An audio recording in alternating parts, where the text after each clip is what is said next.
بسم اللہ الرحمن الرحیم۔ ابو سفیان بن حرب نے یہ واقعہ بیان کیا کہ ہرقل نے ان کے پاس قریش کے قافلے میں سے ایک آدمی بلانے کو بھیجا، اور اس وقت یہ لوگ تجارت کے لیے ملک شام گئے ہوئے تھے، اور یہ وہ زمانہ تھا جب رسول اللہ صلی اللہ علیہ وآلہ وسلم نے قریش اور ابو سفیان سے ایک وقتی عہد کیا ہوا تھا۔ جب ابو سفیان اور دوسرے لوگ ہرقل کے پاس ایلیا پہنچے، جہاں ہرقل نے دربار طلب کیا تھا، اس کے گرد روم کے بڑے بڑے لوگ، علماء، وزراء، امراء بیٹھے ہوئے تھے۔ ہرقل نے ان کو اور اپنے ترجمان کو بلوایا، پھر ان سے پوچھا کہ تم میں سے کون شخص مدعی رسالت کا زیادہ قریبی عزیز ہے؟ ابو سفیان کہتے ہیں کہ میں بول اٹھا کہ میں اس کا سب سے زیادہ قریبی رشتہ دار ہوں۔ یہ سن کر ہرقل نے حکم دیا کہ اس کو میرے قریب لا کر بٹھاؤ اور اس کے ساتھیوں کو اس کی پیٹھ کے پیچھے بٹھا دو۔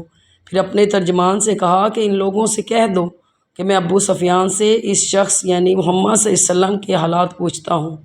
اگر یہ مجھ سے کسی بات میں جھوٹ بول دے تو تم اس کا جھوٹ ظاہر کر دینا۔ ابو سفیان کا قول ہے کہ اللہ کی قسم، اگر مجھے یہ غیرت نہ آتی کہ یہ لوگ مجھ کو جھٹلائیں گے تو میں آپ صلی اللہ علیہ وسلم کی نسبت ضرور غلط گوئی سے کام لیتا۔ خیر، پہلی بات جو ہرقل نے مجھ سے پوچھی وہ یہ کہ اس شخص کا خاندان تم لوگوں میں سے کیسا ہے؟ ابو سفیان کہتے ہیں کہ میں نے جواب دیا، وہ بڑے اونچے اور اعلیٰ نسب والے ہیں۔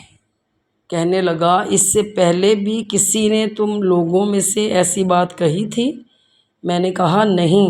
کہنے لگا، اچھا، اس کے بڑوں میں کوئی بادشاہ ہوا ہے؟ میں نے کہا نہیں۔ پھر اس نے کہا، بڑے لوگوں نے اس کی پیروی اختیار کی ہے یا کہ کمزوروں نے؟ میں نے کہا نہیں، کمزوروں نے۔ پھر کہنے لگا، اس کے تابع دار روز بروز بڑھتے جاتے ہیں یا کوئی ساتھی پھر بھی جاتا ہے؟ میں نے کہا نہیں۔ کہنے لگا، کیا اپنے اس دعوے نبوت سے پہلے کبھی کسی بھی موقع پر اس نے جھوٹ بولا ہے؟ میں نے کہا نہیں، اور اب ہماری اس سے صلح کی ایک مقررہ مدت ٹھہری ہوئی ہے، معلوم نہیں وہ اس میں کیا کرنے والا ہے۔ ابو سفیان کہتے ہیں، میں اس بات کے سوا اور کوئی جھوٹ اس گفتگو میں شامل نہ کر سکا۔ ہرقل نے کہا، کیا تمہاری اس سے کبھی لڑائی بھی ہوئی ہے؟ ہم نے کہا ہاں۔ بولا، پھر تمہاری اور اس کی جنگ کا کیا حال ہوتا ہے؟ میں نے کہا، لڑائی ڈول کی طرح ہوتی ہے، کبھی وہ ہم سے میدان جنگ جیت لیتے ہیں اور کبھی ہم ان سے جیت لیتے ہیں۔